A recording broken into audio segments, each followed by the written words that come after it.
Hey guys, in this video, I will show you how to fix Roblox thinking you're on mobile. All right, let's begin.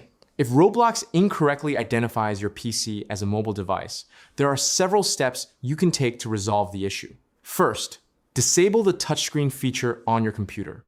Open the device manager by searching for it in your Windows search bar.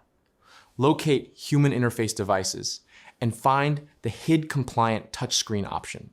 Right-click it and select Disable Device.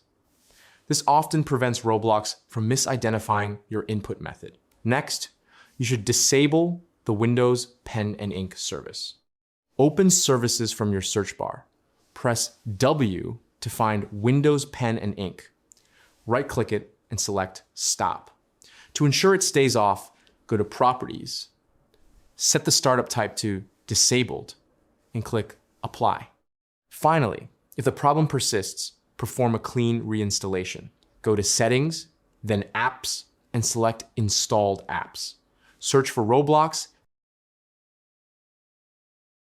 click the three dots and select Uninstall. Restart your PC, then download and install a fresh version of Roblox to reset your configuration. So that's basically how you can fix Roblox thinking you're on mobile. That's it for this video. Thanks.